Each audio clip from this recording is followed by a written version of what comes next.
Bonjour et bienvenue dans ce 4e épisode d'Écho du Labo.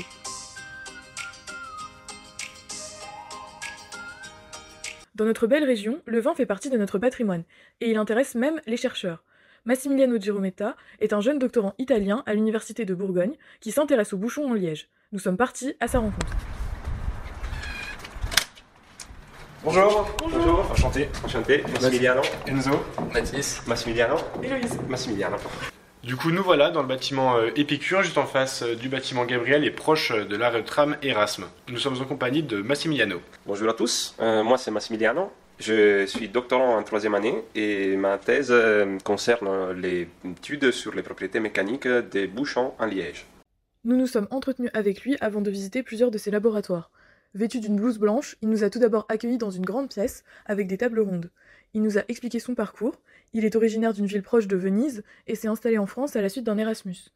Nous avons essayé d'en savoir plus sur ses recherches et lui avons demandé quels étaient ses objectifs. Alors, l'objectif de mes recherches, c'est de comprendre les comportements mécaniques du matériau, notamment le liège. Donc, pour cela, moi, je fais des tests mécaniques. Et on les fait en compression. En compression parce que l'application œnologique prévoit que le bouchon est encastré dans les goulots de la bouteille. Et alors, donc, on travaille sur des petits cubes de liège. Donc, on a des mesures standardisées sur lesquelles on fait des cycles de compression pour en fait observer des propriétés qu'on appelle viscoélastiques. Parce que en fait, c'est un matériau particulier, c'est un matériau qui résiste très fort à la compression. Sur un cube de 15 mm, vous pouvez les comprimer jusqu'à 12 mm, jusqu'à 80% de cette hauteur initiale. C'est pas mal. Voilà, c'est une crêpe. Hein. et après, il récupère sa forme, mais pas totalement. Alors, il y a une partie élastique qui peut récupérer facilement lorsque on comprime pas trop fort le cube, et une partie qui ne récupère pas du moment qu'on comprime beaucoup. Okay. Il fait une thèse de recherche fondamentale qui ne vise pas une application pratique dans l'immédiat. Nous lui avons aussi demandé quelles étaient les propriétés du liège. Il a des propriétés mécaniques en compression très importantes. Il arrive donc à résister à des taux de compression très élevés. Et après, il a une inertie chimique importante aussi. Donc, en fait, il n'interagit pas trop avec les organismes. Et donc, Ceux qui sont dans le vin aussi, du coup. oui, donc ça veut dire qu'il il est assez stable dans le temps. Okay. Voilà. Et donc, après, il a d'autres propriétés qui peuvent impacter la qualité du vin. Si trop d'oxygène passe dans les goulots de la bouteille à travers ou à l'interface du bouchon, voilà, ça peut impacter, ça peut oxyder les composants du vin. Et donc, ça peut changer le goût, ça peut changer les arômes, comme ça. Donc, il y a plusieurs autres options. Pour nous faire découvrir son quotidien, Massimiliano nous a fait visiter plusieurs laboratoires. Nous nous sommes rendus au sous-sol, dans une pièce étroite, où se trouvait une étuve. Des cubes de liège y sont stockés pour simuler les phénomènes qui ont lieu au contact du vin. Il nous a aussi emmenés à l'étage, dans un laboratoire où des machines bruyantes étaient en fonctionnement. Ensuite, nous lui avons demandé s'il lui était déjà arrivé de rencontrer des imprévus au cours de ses recherches.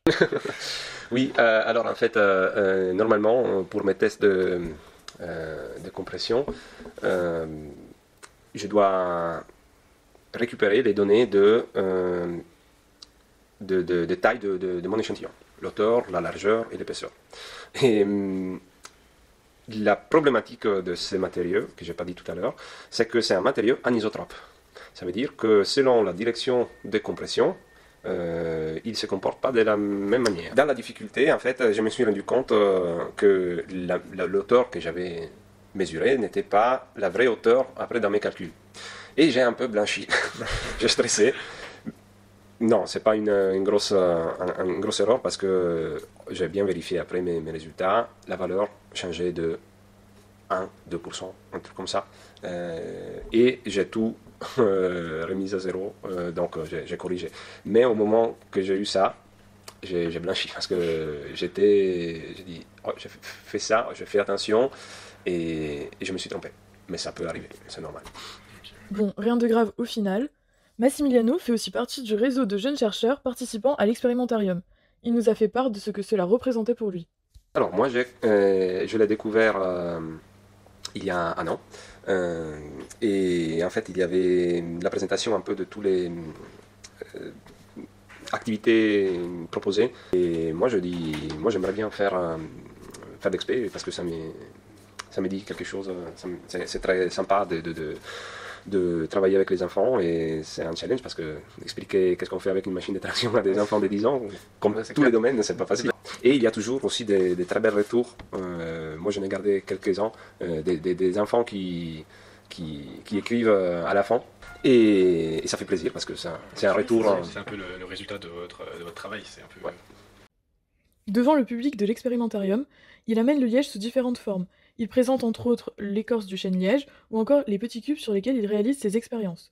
Nous sommes ravis d'avoir rencontré Massimiliano et le remercions pour le temps qu'il nous a consacré. C'était le dernier épisode de cette mini-série d'Écho du Labo. Merci de nous avoir écoutés.